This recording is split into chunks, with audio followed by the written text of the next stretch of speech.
welcome back. So here we are on episode 22. We're going to have a intense and fairly complex and complicated conversation on the subject of school shooters today. We have three wonderful guests. We have a filmmaker named Demetri Landell who will be joining us via Zoom shortly.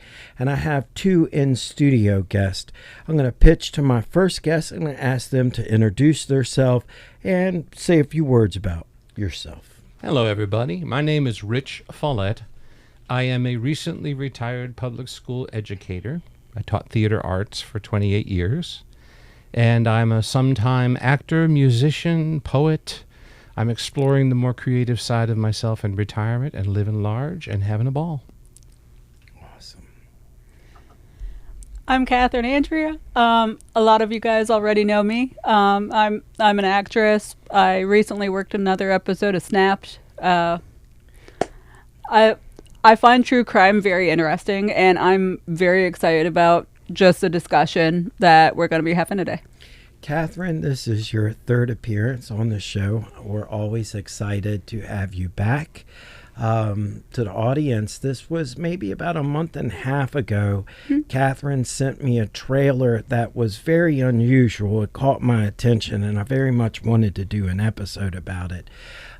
So let's go ahead and bring up the poster, because this is the core of the conversation that we're going to be having today.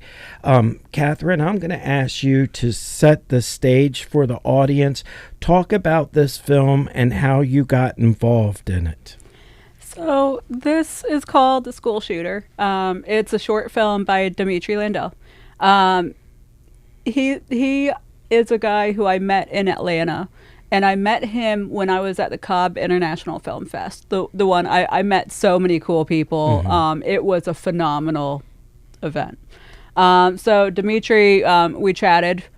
He was also chatting to my friend who was with me as well, and we clicked. We got along really well. And then he tried to get me on. It was his team for, I believe it was the 100-hour Film Fest. Mm-hmm. But unfortunately, I just wasn't available for that. So the time when my schedule worked out was for this one. But I really don't like being unavailable for things. Mm-hmm. So I made sure, I told him, the next project you do, I absolutely want to do it. And when he brought up the school shooter one, I was like, oof, that is a challenging role. And that's one that I want to sink my teeth into. I want to try that, because it's heavy. It's a psychopath or a serial killer is arguably the most difficult role an actor can possibly do. And Evan Peters, he's had a lot of mental health issues because of the kind of roles he plays. His acting coach talked about it is to get into that kind of role, you have to put yourself in the headspace of someone who has had society beat them down so much. You have to have the biggest level of rage, and then you need to bury it a little bit and try to and kind of cover it. And but it's always got to be there, and you've got to try to do that safely while on set. It's no joke, and it was challenging. But it was a really fun role, really fun set, heavy subject matter, and I'm really glad to get to tell that story. Yeah, no, I couldn't agree more. Rich, for a little bit of a real world perspective on this as a public school teacher, talk about the training and things that public school teachers now go through to prepare for incidents like these school shootings. Well, I can tell you that it's extensive and it's frequent. I'm going to sort of answer your question from the ground up, because Please. The day-to-day life of the classroom is actually quite a bit different than I think most people imagine. When I began my teaching career 29 years ago, really all I had to do was show up, invest in my students, teach them to think independently and well, deliver content. And as I progressed through my career, gradually, I've really ended up with 2 jobs. The first of which I had to do every day, every minute before I could even teach the first thing, and that is to make sure that my students are safe. Yeah. So the whole time I'm teaching content and having fun and playing theater games and rehearsing a play, I've got one eye out the window or out the door, and I'm always having to be hypervigilant, and I'm not alone in that. That is a common experience to teachers these days. And it takes away from the quality of the experience for us and for our students. We have extensive training. Every year there's an in-service. One of the most memorable was when the Sheriff's Department came in and conducted a training for us in which they actually did use real firearms that fired blanks. But let me tell you, when they said, everybody evacuate the building now, run as fast as you can, get away from the building as fast as you can, I don't know that I've ever in my adult life experienced anything that felt so real and so terrifying. My heart was pounding for 20 minutes.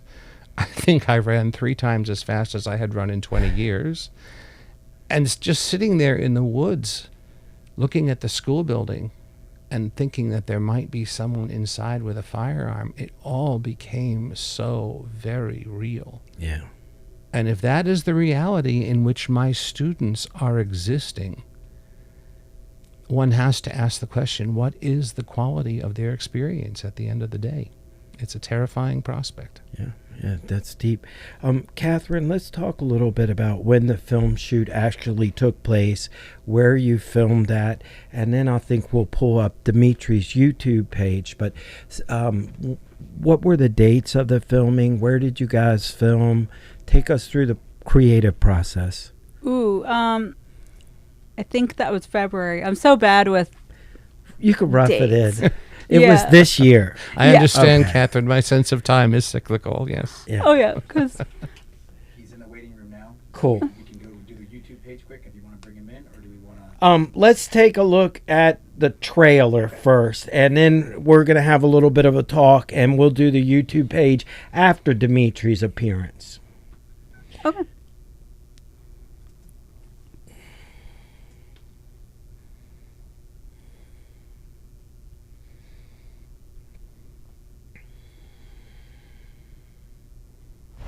Good morning. Come on in. Let's make it a great day. Good morning.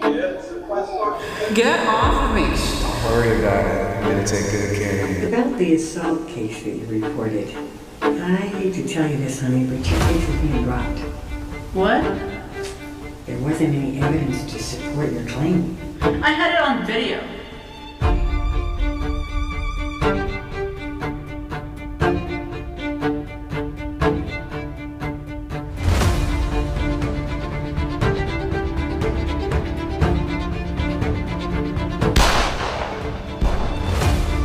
Oh, hell, yeah.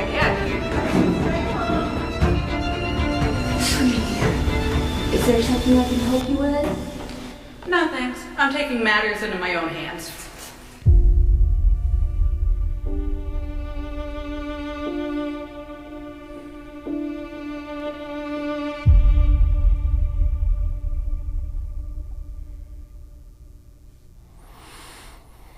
Heavy duty. So we'll pick that conversation up before we bring Demetri in. So you were saying you filmed in February. Yes. How long was the shoot? For me, it was 2 days. For most of the cast, it was 1 day. It was very busy, and that's great. I had a lot of fun with it, and it was shot in Woodstock, Georgia. Basically, for people outside of the Atlanta area. I gotcha. Rich, you want to share your thoughts on this trailer before we bring Demetri in? Well, I think the most powerful thing that was said in that trailer was when the central character, played by Kathryn, said, I'm taking matters into my own hands. Yeah. Because I think this is really striking at the core of what is motivating these school shooters. Our media, our entertainment very often will place central characters in situations where they use a handgun or a weapon to do exactly that, to take matters into their own hands. And I think that is the gateway to a common sense approach to the problem that we're facing. If we can discourage these young people or these adult people who've been in this situation before from taking matters into their own hands using a firearm, then we will strike a balance between our constitutional right to bear arms and our penchant for putting them in the hands of people who maybe should not be using them. Yeah, I agree. Nick, can we go ahead and bring in Demetri? All right, let's see if this works.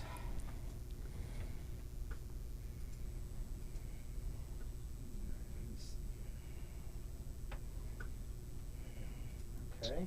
There we go. Can you hear us? Can you hear us okay, Demetri? Yes, I can. Awesome. We can see you. You look great. Hey, Demetri. Fantastic. Hi, Demetri. Cool. How's Awesome everybody doing? film. Awesome film. Yeah, the trailer was incredible. We're doing great. Demetri, thanks very much for being on the show. Let's start with that. This is our first guest over the internet, so thank you very much. Let's talk first about the film and what inspired you to want to make such an intense statement. Of course. So basically, School Shooter is a film that I wrote and directed and produced as well. It's based on true events that so many people can relate to, depending on the situation. Mm-hmm. That's intense. Now, how did this idea start? And tell me about writing the script and who else was involved in the production? Me, Kathryn as well, and so many of my other friends who've worked for me on my other sets before. Mm-hmm. Now, how many films have you directed? I've been directing several for a while, and I've been doing my own projects to help get my ideas out there and to help fulfill other people's dreams as well. What are some of the projects that you're currently working on? Other than School Shooter, I also did one called Nightmare Party and Nightmare as well, and I recently just did one over the weekend for a film festival called 48-Hour Film Festival. Mm-hmm. It's basically about uniting people and not dividing people. That's pretty much what it's called. No, that's incredible. Now, where do you reside at? Where are you at now? You're in Atlanta? I sure am. I'm just near Atlanta in one of the nearby areas. What's it like down there, if you don't mind me asking, especially with the film community? A lot of support for filmmakers? Of course. There's so many amazing people in Georgia who are involved in the film industry. There are celebrities, people who are working hard to make it into the business, and people who happen to be connected to somebody in the industry somehow. There's all great and good people to work with. Kathryn, why don't you join us in the conversation? There's a couple of things that you would like to ask Demetri or share with Demetri about your experience in the film. Demetri, what got you into film? That's a good question. Before I started getting involved in the film industry, back in my teenage years, I started writing scripts as a head start because I wanted to do film industry for a career path. I've always been an artistic person growing up as a child. Around high school, when I was doing YouTube videos just for fun to feel included and be like other kids who I went to school with, some of the staff members who followed my YouTube videos around the time and when I was in 9th grade told me that I should be a producer in the film industry, and somehow that it became my passion for film industry. So, me and you met in person at Cobb International Film Festival. So Don here, Rich, they likely have limited information about Cobb. They probably don't know too much about it. What was your experience at Cobb? The year that we met, and just tell me what it was like. Of course. So Cobb International Film Festival, it's a really great film festival. I've been participating in their film competitions for a while. When we met at the film festival, there were so many great people to connect with and network with, like Chandler Riggs from The Walking Dead was sharing his experience as a child actor during the premiere of his new movie he filmed somewhere in the country. Mm-hmm. And then what do you want to do in the film industry? So something I feel like is something that me and you know, Demetri, is that Atlanta film culture has a distinction with the fact that people in Atlanta are very about unity, inclusion, and basically helping one another succeed in film. So how do you seek to do that with your films? Like what do you try to do to help people elevate up? And that's a really good question. I'm glad you asked that. Honestly, no matter what I do in my career, whether if it involves film or elsewhere in the world to make a difference, like, for example, like the school shooter film, no matter what is involved that is spoken about in the stories, the purpose is to help people, to give them examples about, like for school shooter, for example, it'll show people a clear understanding about why these things happen. There's a reason things happen for a reason. My purpose is to help people, inspire them, and empower them. One of the things that we had talked about were to make sure how people can follow you and the things that you wanted to plug. And then I've got a couple of more questions on School Shooter. Of course. I'm very easy to find on social media. I'm on Instagram, TikTok, YouTube, Facebook, and as well. And on Instagram is my first and last name, Demetri Landell, with no space in between both names. And same thing on TikTok, and the only difference is that there's a 1 at the end of my last name on TikTok. Wow. When we put it up on YouTube, we'll put his stuff on the channel. Sure, yeah.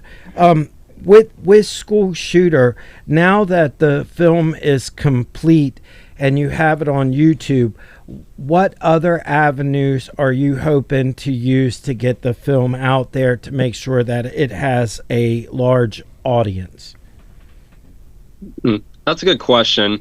I have it released on YouTube and everywhere on social media like TikTok, Instagram, and Facebook, and Dailymotion as well. And I plan on just share it with the film festivals I'm connected to around Georgia and elsewhere. Yeah. And I've already had 2 different screen events at local libraries to share it to locals as well. And I plan on doing the same thing to share it with people I know who work or go to school for the time being, so that way they can share with any of their loved ones. And that way, just in case if they know somebody who relates to the same mentality or different circumstances, it can help them out as well. I haven't been to a film festival in a very long time, but I always loved the film festival. Well, I went to the mini one in Waynesboro, but I always loved the feel of a great film festival. Maryland Film Festival, they put on a wonderful film festival in Baltimore.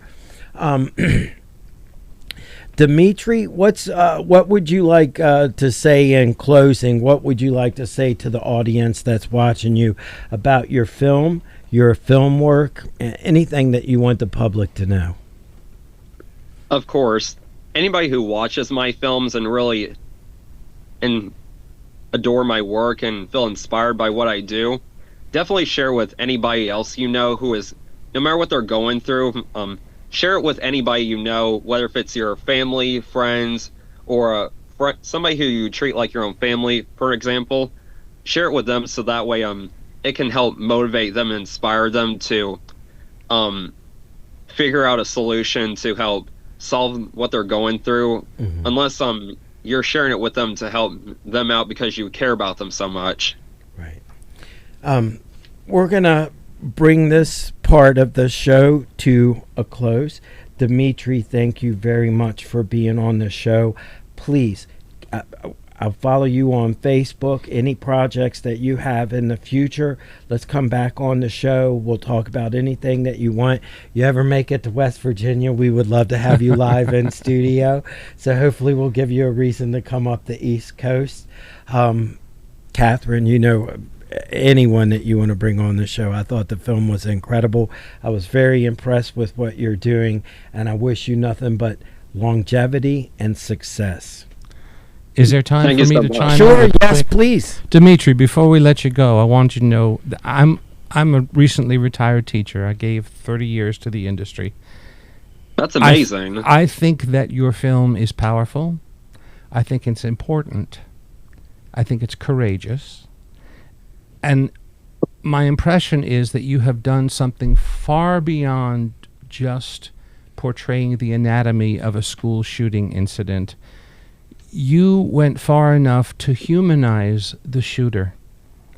And it's a powerful reminder that any time an event like this happens, there are real people and real lives on both sides of the equation. Mm-hmm. And as a society, we tend to rush to judgment about things like this. And I thought your film was an incredibly timely and powerful reminder to just pause, take a breath, and apply compassion and common sense. And thank you so much. As a filmmaker, I would say I thought that it was incredibly well done. I loved your lighting, very professional. It looked fantastic, top-notch editing, and I can see why you enjoy working with him very much. Again, we wish you nothing but success and longevity. Demetri Landell. We're also going to plug your YouTube page as soon as we're done talking with you. Thank you so much. I really appreciate the support. No, absolutely. And please share the show when we put it up, okay? Of course, I will. I look forward to having you back. Thank you so much, guys. It's been an honor to meet you. Cool. Nick? Awesome. That was fantastic. Thank you, Kathryn. He's great. Oh, yeah. Yeah. Let's go ahead and bring up his YouTube channel.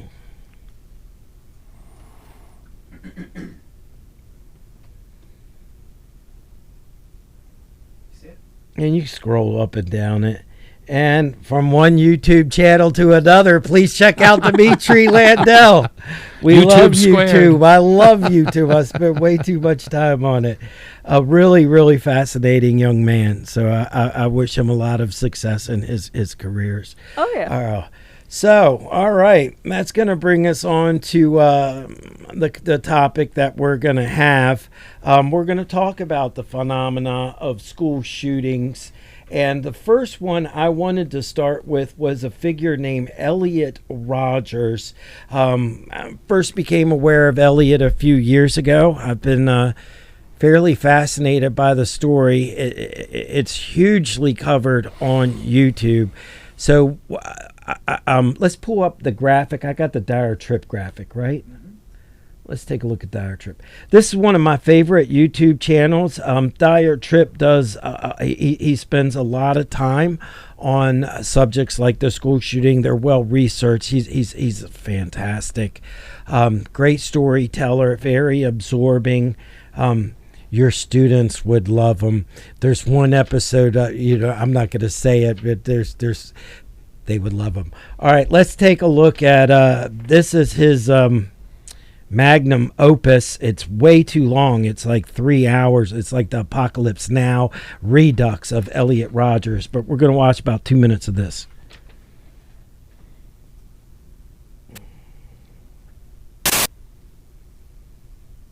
After a lifetime of exhibiting serious mental health issues, hatred, and anger, somewhere in the dark, seedy corners of the internet, he emerged as a figure that would come to be more controversial than he ever could have expected. As he transcended mere anonymity and became somewhat of an icon among his online peers, he would set in motion a chilling chain of imitative, horrific crimes spanning a decade. This is his life story.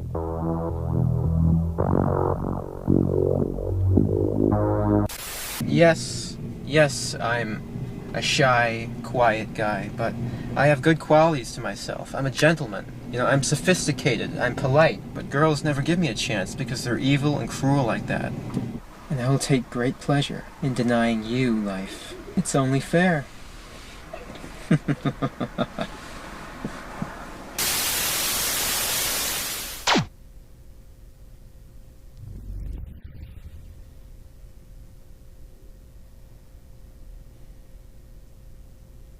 Today we're delving into a really touchy and complex topic, especially when it comes to YouTube, the life and actions of Elliot Rodger. It's crucial to approach this topic by specifically mentioning that Elliot Rodger is not a person who should be admired. As you will come to see throughout the duration of this video, he is a very mentally ill and hateful individual with a troubled past. Rather than take responsibility for even one of his actions, he chose to blame everyone else around him, and that's what led to the events of today's case.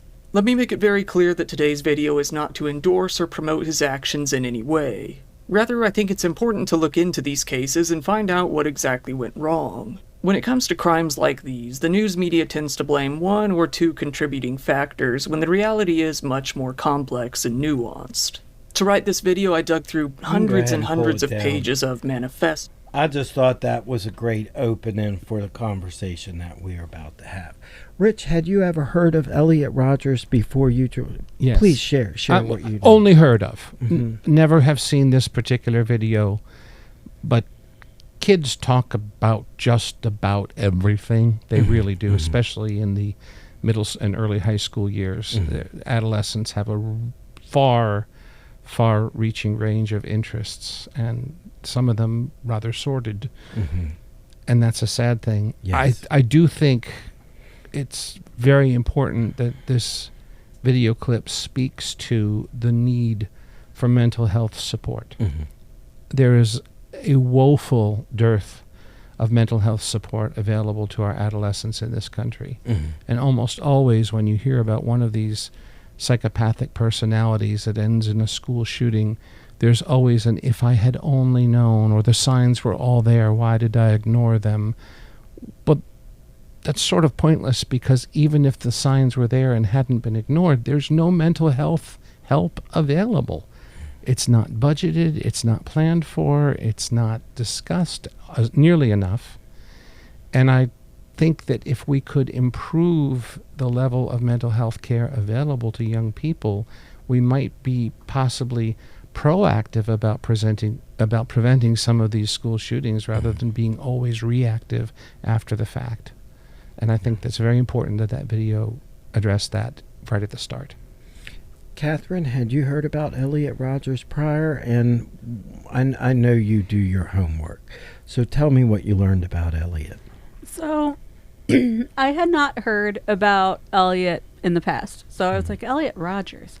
And when I was looking into him, one of the things that I noticed, and some people might disagree with me, but especially in that video, and it's just one of the things, just as I was doing all this research, I was like, this guy was so twisted. I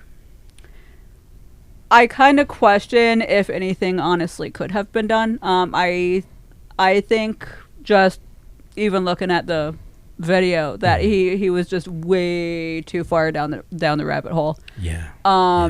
And one of the things that I was reading is that he was diagnosed with Asperger's syndrome.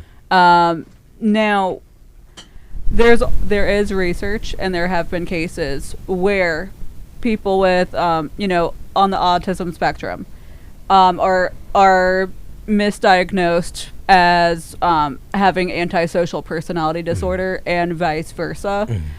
I think in this case, and I'm kind of being an armchair psychologist a little bit, so sorry, but I think I kind of question the Asperger's diagnosis, and I think it was more just clear psychopath.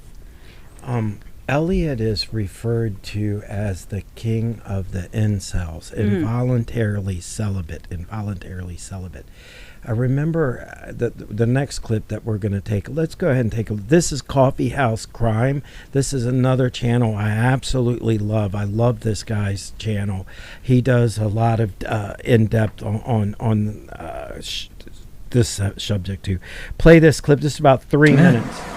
Instead of me, the supreme gentleman, I will punish all of you for it. You will finally see that I am, in truth, the superior one, the true alpha male.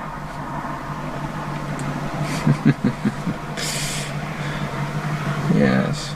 Well, now, I will be a god compared to you. You will all be animals. You denied me. a happy life. And in turn, I will deny all of you life. It's only fair. I hate all of you. I've waited a long time for this. I can't wait to give you exactly what you deserve. Utter annihilation. On the 23rd of May 2014, Elliot began his rampage. He started by stabbing his two housemates, George Chen and Cheng Yang-hong, to death. Their friend Wei Han Wang was visiting at the time, and he too was killed.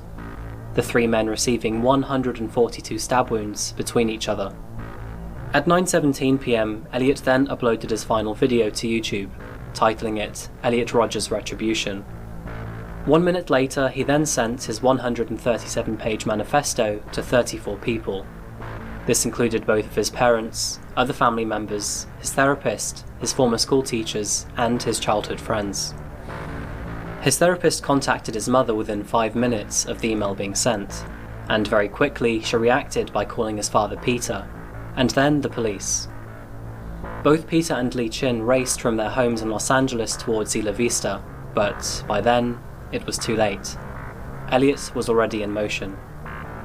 He headed to the Alpha Phi sorority with the intention of shooting everyone inside, but when his knocking on their front door went unanswered, he retreated back from the property towards the street. Instead, Elliot shot 3 Delta Delta Delta sorority women who were nearby, killing Cooper and Veronica Weiss, and wounding Bianca de Kock. He then drove further into town to Pardal Road, before he proceeded on foot and fired several rounds into Isla Vista Deli Mart, killing a student named Christopher Michael Martinez. After killing Christopher, Elliot drove away and continued his rampage, shooting at several pedestrians in drive-by shootings while striking others with his BMW. As he backed onto himself, Elliot got into a gunfight with 3 responding officers near Little Acorn Park. He suffered a gunshot wound to the left hip before speeding away. He was closely pursued as he fled. Still adamant to cause as much carnage as possible, he crashed into a cyclist. In his rage though, he crashed his BMW, and there was no way to flee. Elliot then fatally shot himself in the head, finally bringing an end to his rampage. You can go ahead and bring it down, Nick.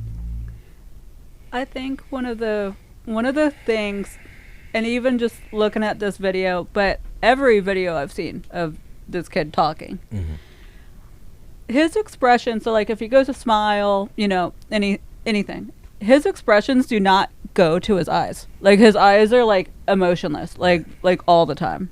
And it creeps me out. Like you can feel the darkness just spewing from the screen from this guy. The inability to have fulfilling human relationships, right? Like that, you know, male or female, he was isolated, he was alone. That for me speaks about mental illness, right? I can't, I've worked in psychiatry for more than 20 years. I've worked in mental health, right? It's very difficult to be close to people with severe mental illness, you know. That's just a reality. And mental health may not be the cure-all by any means, but it certainly, in cases where it can't improve the situation, can be a tool for identifying these terribly troubled youth and sequestering them away from the population before they can do immense harm. There has to be some formula for that. And you know, with the next case, we're going to talk about, you know, warning signs. But the one thing I like about Coffee House Crime, and what I wanted to close with this, is that he humanizes the victims, right? We can't just talk about the shooters. We can't just talk about Dylan Klebold, Eric Harris. We've got to talk about the victims, the families that suffer. And I've shared this on the show before. I'll share this with you. In my life, I'm 59 years old. I've had 2 family members murdered. I've been the victim. My family has been the victim of homicide twice. It is devastating in every conceivable way and the whole thought of for me, one of the most terrifying thoughts would be to have a human the take in my life. This is the last image I'm going to see as I'm leaving, not comforting me, not protecting me, not being there for me, but that thought terrifies me. But yeah. So it's important that we recognize the harm and the damage that comes out of these incidents. Let's go ahead and pull up our next clip. And this is the story of, I believe her name is Samantha Rupnow. This clip is also from Thayer Trip. She was 15 years old when she committed her atrocity. Let's go ahead and play. This is about a 2-minute clip. Possible way yet.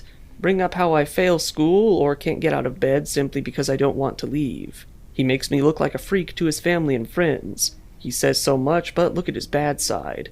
I never really liked my father, to be exact, because honestly, why should I? Our hate is mutual to each other. He will never see me as his daughter. He will never love me like he loved his ex or her kids or even alcohol, but that doesn't matter. It doesn't matter anymore because nobody heard me out and just made fun of me my entire life, and I'm sick of it.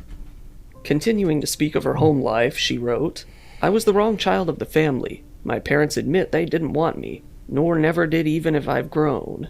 I'm always the one who sat out or in another room because they didn't want to interact with me at any point in time.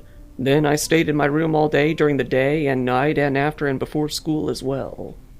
Still though, Samantha and her father kept attending various functions together, and her father didn't seem to be aware of how she felt towards him. In August of 2024, the two decided to join a gun club together and go shooting for sport. Jeff posted a picture of Natalie shooting on the range at the North Bristol Sportsman's Club in Sun Prairie. When a commenter asked if that was his daughter, he happily responded with, Sure is. We joined NBSC this spring and we have been loving every second of it. However, with this picture alone, cracks were beginning to show. In the photo, Samantha was wearing a black shirt with a logo that reads KMFDM. KMFDM is a popular German industrial band, and on paper this would normally be nothing unordinary. However, anyone well-versed in the history of school shootings will likely understand the significance. KMFDM was one of the favorite bands of Eric Harris, one of the shooters behind the Columbine Massacre. In some of the very few videos of Eric Harris that exist, he is seen wearing a KMFDM shirt and even talked about his love for the band in his journal. Ever since, other school shooters and mass killers alike who felt Columbine was an inspiration have gone on to love the band and wear their t-shirts as well. Samantha was well aware of this connotation. Much like how many mass killers have been victims of bullying, Samantha was driven to hatred by it as well. It seems that it was due to her being bullied that, in 2024, she was transferred to the Abundant Life Christian School in the first place. However, even after trying out this new school... Earlier we were talking about warning signs. Let me ask, Rich, you were saying 30 years, public school teacher. You've had students that troubled you. Can you share some, through the years, and what was it about that student that worried you? I've never had a student who committed a school shooting, I'm very happy to say. But I have had students that I felt were sufficiently disturbed that they might. And the protocol in a public school, which is where I spent most of my career, is to mention this to guidance counselors and to document. One of the catch phrases for teachers is document, document, document. And in addition to teaching theater, I have at various times taught English and creative writing, and in compositions, children will write things that are very disturbing, and I then share it. But always it's to go to the school guidance counselors that then make the determination. And that is all well and good. Our guidance counselors are incredibly dedicated and hopelessly overworked. They really are. Yeah. They're heroes every day. But even when they make a determination, there's no placement for these children. There are no counselors available who can actually do mental health counseling. Guidance counselors are simply that. They're there to help you choose what courses you want to take. They're there to help you make behavioral choices and think about daily interactions. But this whole business of mental illness is not really adequately addressed in our public schools. I don't think it would be the cure-all if we suddenly magically gave full funding to a mental health program, but I do think it would be a valuable improvement in terms of helping to identify children who are in need of special attention. I have had students, just as Kathryn said, who are completely dead in the eyes. That is a telltale sign, and it has nothing to do with autism or anything else. It's simply a lack of that light that embodies human compassion. It doesn't exist for these children.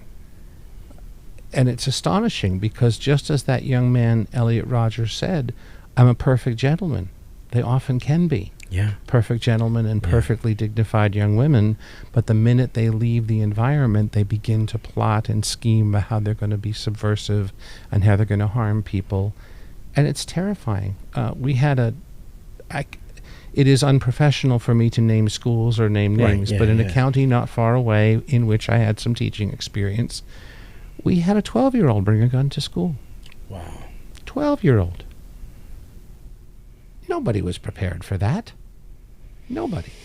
Right. And then, of course, you've got the school board wanting to keep things on the down low because of political concerns and constituency and funding and all kinds of considerations that people in a classroom know nothing about. Right. I'm not saying they're wrong, but you have two forces working at cross purposes. As a teacher, my job has always been to be child-centered, to think of the child first. Yeah. And within that framework, I can tell you unequivocally that all of the, quote, disturbed children I have seen over the years have gone largely without the mental health support they would have needed to make a change in course. Yeah. Kathryn, had you heard about Samantha before this? That her shooting is not that long ago. I had not heard about her before, researching her. Something that was interesting to me is I think just everything I was reading suggests to me that she was deeply influenced by the internet. Yes. And just in an internet rabbit hole, and it kind of, that and mental health. But I think she got herself down a rabbit hole that shaped her thinking. With Samantha, I was fascinated that she's only 15, and the amount of hatred that she espouses. Same with Elliot, who's only in his early 20s, right? Nick and I were talking earlier when we were getting ready for this show, right? If I get angry, if I have hate in my heart, it's been for someone that has had a transgression against me, right? Someone who's wronged me in some way, made me angry. Or right? a perceived transgression. Right, whatever it is, there was a motive behind, and I've always tried I do, if you get that hatred in your heart, the sooner you get it out, the better. It's just, nothing good can come from that negative energy. One of these young people that I was mentioning years ago, about 12 years ago now, was one of these children that tended to be a little bit dead in the eyes, but he did manage to secure a lasting relationship with a very attractive young woman, and he sort of had a change in his life. Yeah. And then for whatever reason, she dumped him. And it set off this string of irrational and dangerous behaviors, and he did actually physically attack me. And I think the only reason things ended up better than they might have is because in the moment I had the wherewithal to leave my classroom, and he followed me out, and he was in the hallway on the video camera then, because we don't have video cameras in the classrooms. Right. So I got him to follow me out in the hall where he continued to attack me. And I got him calmed down and sort of doctored my bruises, as it were. He had left the building, had gone home, and I reported this to my administration, and they pulled the video, called the father in, and the father was a very important man in the community, and he said, "Oh, my son could never do such a thing. He's a perfect gentleman." There's that term again. Right. And then we showed him the video, And boy, oh boy, was that a profound moment for everyone involved. Mm-hmm. This is a gentleman who was very well placed in society, who held 2 doctoral degrees. And he said, I had no idea. Yeah. No idea. And it ended up being a success story. As a result of that incident, they got this young man some really, really residential support. Good. They had the means to do that. They got him into a residential facility. I think they sent him up near Boston somewhere. And he stayed there, gosh, close to 6 months, I would think. And now he's happily married and a functional member of society. And I look to that story for a spark of hope, because it does show us that with the right intervention at the right time, things can turn around. Maybe not always. Right. But it's a little bit like the old starfish story. Right. You're throwing him back in, and the old guy says to the young guy, you'll never get them all. He says, no, but I got that one. You know? And that's one of my favorite stories. So I like that. Kathryn, you had brought up, we'll close out with Samantha. What happened with their father? Bring that story up that you had just read about. And we'll have that discussion, and we'll look at your music video. So, and that, something Rich just said, actually got me thinking even more about that, is, so Samantha's father actually today, got arrested for, 3 felonies. 2 felonies of, selling a firearm to a person under 18. And the third one was felony, contributing to the delinquency of a minor. But in that case, I with the information I have, everything I've researched, I don't quite agree with it in this case. I think it is a situation which is like, almost what Rich said, to a point. There's a gray area, in the equation for Samantha's father's story. But Samantha's father was working on getting her help. She was in therapy. He'd done that. I mean, I don't know. With that, with Samantha, right? I left the clip in where she starts describing her father, and the one line I left in was, she lists all the things that come before her. And the one takeaway for me was alcohol. I grew up with an alcoholic mother, right? That's part of my film. I've never hid that. And my whole life, all of my mom's family were to drugs and alcohol, So I very much could identify with that feeling, and having had absent parents and having dealt with that. I don't think there's any real easy answer, but the one thing, when we were talking earlier, is sometimes you don't find the passions in your life until you're a little bit like in your 20s, a little bit, pushing 30, the things that really excite you. And so not to give yourself that full opportunity to get into, your poetry, your writing, the writers that'll change your mind, the filmmakers that'll change your view. Anyway, let's take a look, Kathryn. You were saying you used a music video. Oh, you want to say something? No, I thought of the rest because it was kind of hard to put into words. But Samantha had, it was either written or said something. And this was something I found in one of the articles I read, where she was bragging about how she manipulated her father into getting her the guns. And that's the thing that makes me question if that case was a situation of him lacking common sense, just in this particular instance, because obviously it's not a good idea for a parent to get their kid who they know to be disturbed a firearm. I think that's a really bad idea. I agree, Kathryn. And I also would like to add, it's obvious from all available information that this episode in the father and daughter's life began as a desire for bonding. It was a relationship. He did not hand her a firearm and say, daughter, go out and take revenge on all the people who've bullied you. That was not his intent. Right. And I think this is where my earlier remark about compassion and common sense.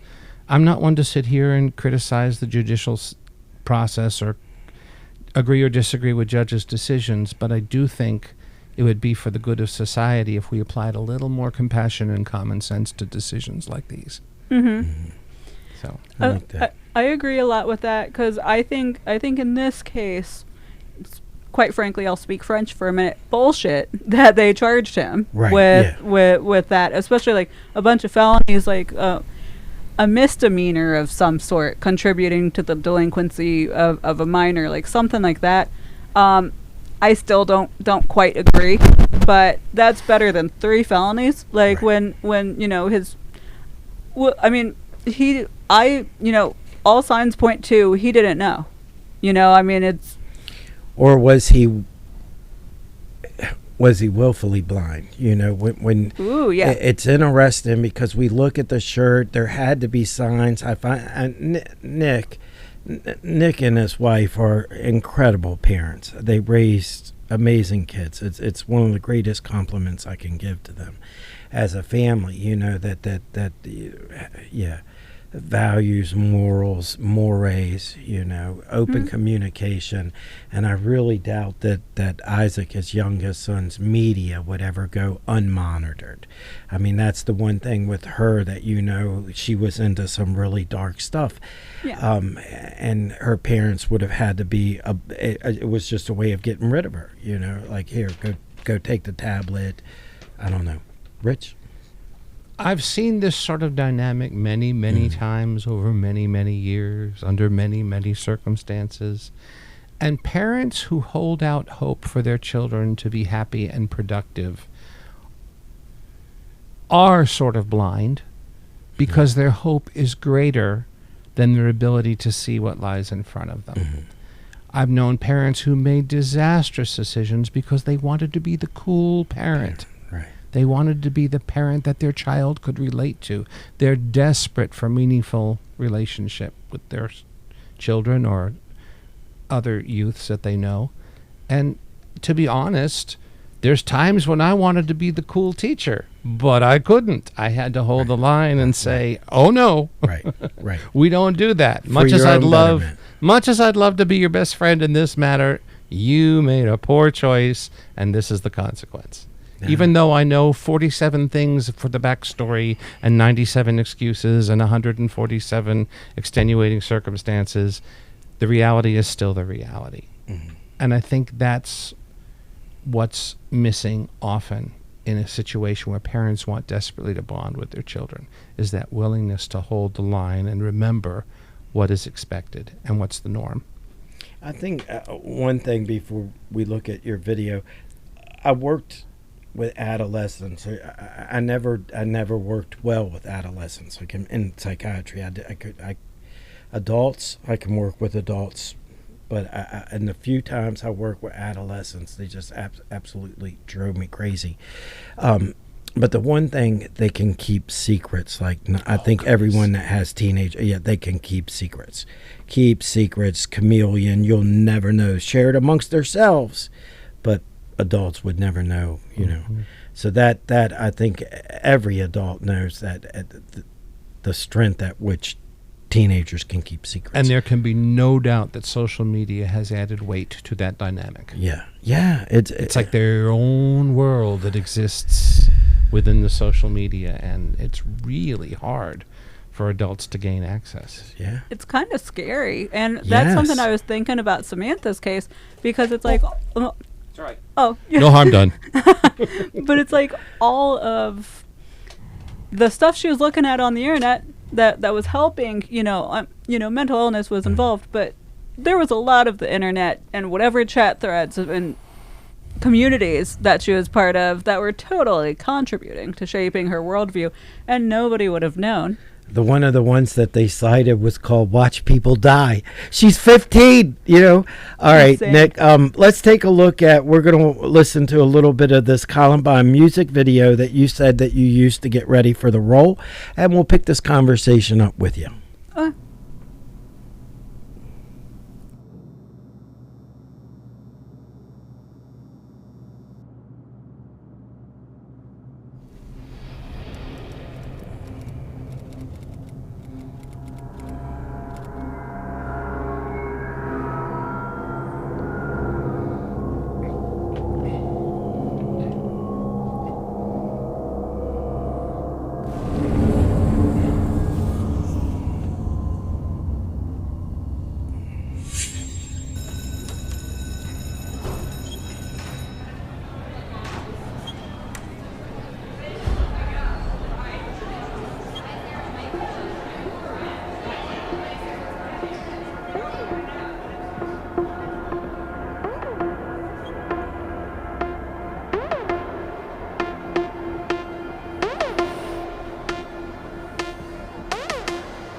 Nick, you want to go ahead and bring it down? Kathryn, let's talk about the music video and how you used that to get ready. Spooky. Yes, it is. Yeah. Yeah. So, just the absolute terror in that video. It's like, I feel like, did you have chills? Oh, yeah. Yeah. I feel like everybody had It's chills. an incredible video. I can tell you, having lived that in real time, I'm old enough to remember. I was a fairly new teacher when that happened. It was terrifying. It was concerning. And I can tell you that absolutely everyone that I knew in the educational system here in Virginia regarded it as a weird anomaly that would never possibly happen again. And I have very mixed emotions about this video, as you can imagine, being a teacher and being child first. However, the one thing I absolutely love is that all of these young people in this video managed to pull off the illusion that they were existing in a world where this sort of thing had never happened. That is real. Yeah. And that is going to keep a very valuable bookmark in history alive and prescient for anyone who watches it. It's impossible not to respond to that if you're a human being. Yeah. To see that. When Columbine happened, that's 99, right? April 20th, 1999. I remember I was dating a girl named Tiffany Cummings, and having the conversation with her, and she said, everyone will copy this. Everyone will copy this. This is just the beginning. And it has really become almost routine at this point, not just school shooting, but mass casualty events as well. Let's go ahead. Real quick, Don. Sure, yes, please, Nick. This has never happened before on this podcast before. I think it's because of the nature of the videos we're watching. I couldn't watch this next video without agreeing that I was not going through a mental health crisis.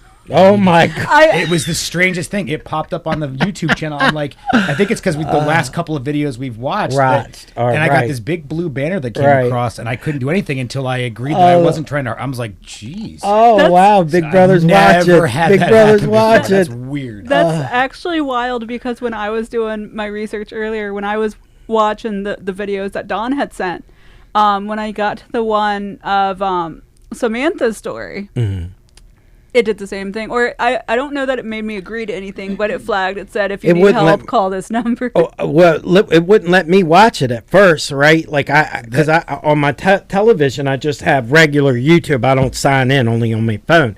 So I had to watch it on my phone to get ready for the show because it's age restricted. Well, this is different. So I also had to get through what you're about to see is disturbing. Yeah. But this was a blue pop-up that came across, and I couldn't even advance it. Hey, dude, you all right? There was a countdown, a 10-second countdown, and I had to agree, do you want to text with someone, or are you doing okay? I'm like, what in the hell is this? Nick, that's interesting, though. That is a very powerful indicator of how immediate this issue is in our current culture. Yeah, I've never seen that happen before, and we've done 22 episodes. Yeah, and we've looked at some weird stuff. Yeah, I've never had. They're on to you, Nick. They're on to you. Well, the worst part is it's in a playlist, so I'm like, I'm gonna have to get rid of this playlist because they're gonna think the 7 Arts page is screwed. So. No, I just thought that was interesting and topical, talking about prevention. Absolutely, and somehow the algorithm flagged that what we were watching was. If you see something concerning, personally, I'm grateful that that popped up. I think it's good. As a teacher, it was weird to see and all that. Yeah, I'm glad we have those. The last clip that we're going to look at is from Dire Trip. This is about a young lady that became, I guess, what you would say is a fan of Columbine or infatuated. So let's go ahead and play this last clip, Nick. That Eric used. At 11 a.m. the day after Saul disappeared, the FBI alerted the authorities in Jefferson County, telling them what was happening. They told them to consider Saul to be armed and dangerous, noting that her target was, quite possibly, Columbine High School. After all, at this point, they were only a mere 3 days away from the anniversary of the Columbine massacre. They worried that Saul was planning to target the school around the very same day. The public was alerted as well as the local news. The story quickly blew up nationwide. It seemed unfathomable that a young woman was out there in Littleton, armed with a shotgun, planning to hit Columbine High School exactly 20 years after the original massacre took place. However, with everything the police had found, it appeared to those on the outside looking in that there was no other explanation. The police described Soul's appearance, saying to be on the lookout for a 5'5", 18-year-old woman with long brown hair, last seen wearing a black t-shirt, camouflage pants, and black boots. A spokesperson for the Jefferson County Police said, "We're hoping to find her before any bad can be done. All the jurisdictions are working together and the FBI is the lead agency." While the FBI wasn't finding any solid leads, hundreds of phone calls began to pour in from people saying that they had seen Soul in the local area. Some said that they had seen her on the street corner, panhandling for money. Others said that she had asked them for change. Some others said that they had seen her purchasing a gun. And most concerningly, one even reported that they had seen her loitering outside of the Columbine High School. At this point, the FBI was so desperate to find Soul that they even had some of her clothing shipped out from her home in Florida so that the dogs could get her scent. Despite the fact that Soul hadn't actually made any sort of threat, the authorities deemed her journal to be a substantial enough reason to believe that a threat existed on its own. A be-on-the-lookout order was placed as the manhunt grew even larger. Although the actual anniversary of the massacre would be on a Saturday that year, they felt that the time they had to stop a massacre before it happened was only growing shorter and shorter.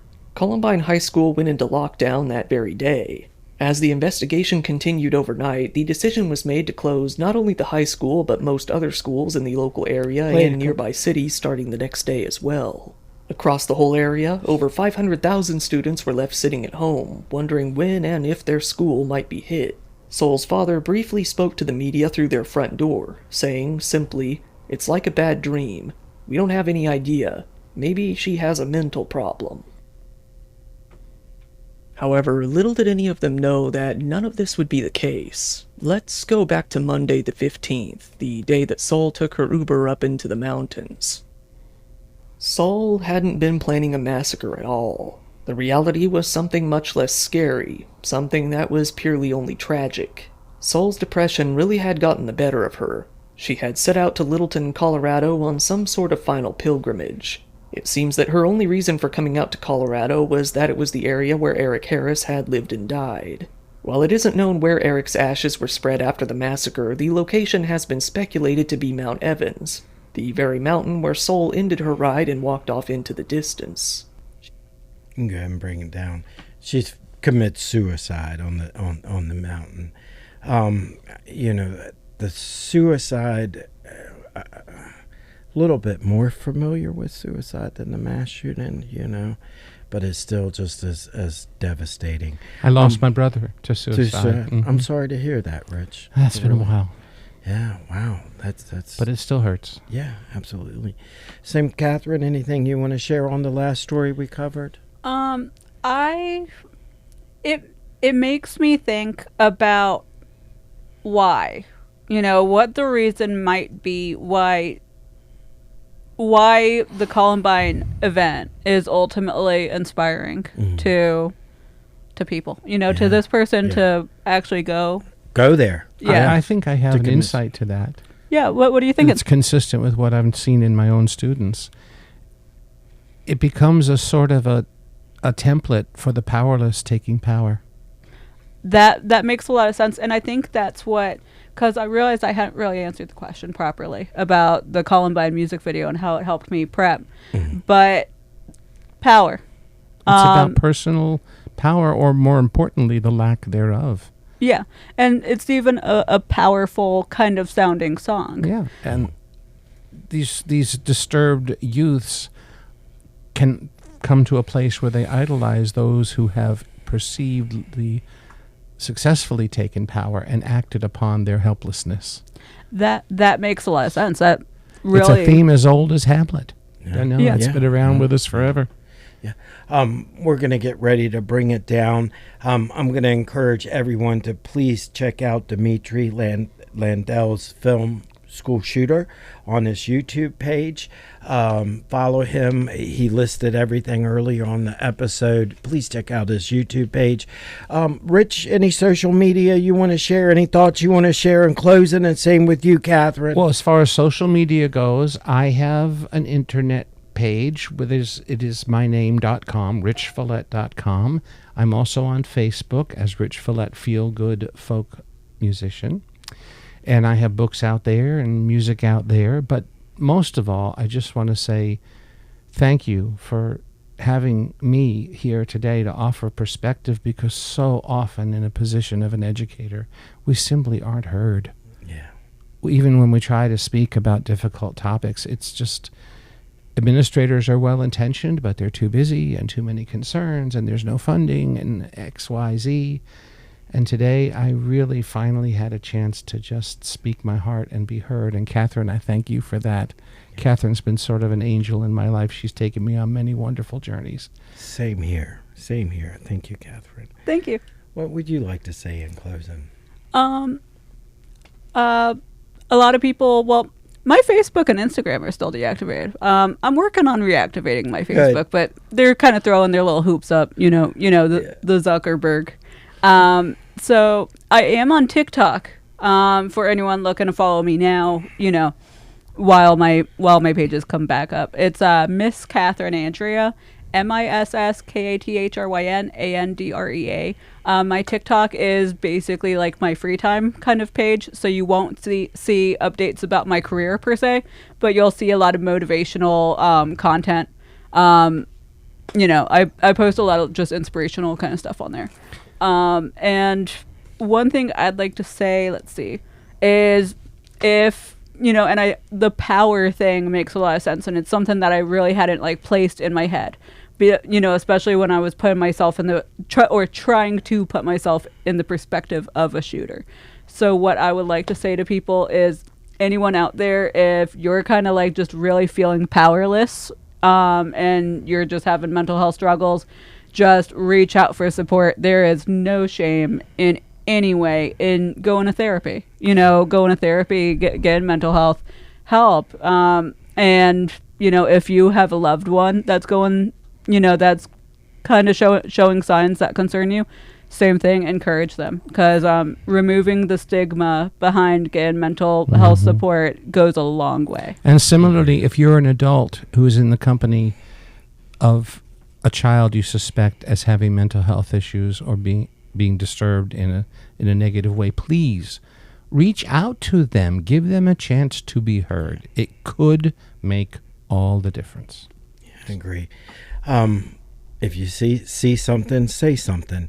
This has been an incredible conversation. Thank you, Rich. Thank you, Kathryn.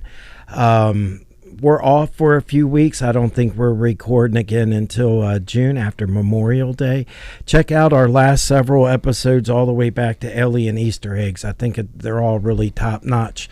Follow us we're on Facebook, 7 Arts Archives on Facebook. Subscribe to the channel, and please share the show, watch the show, like the show, comment, subscribe to the channel. Thank you guys for an incredible conversation. Nick, take us out.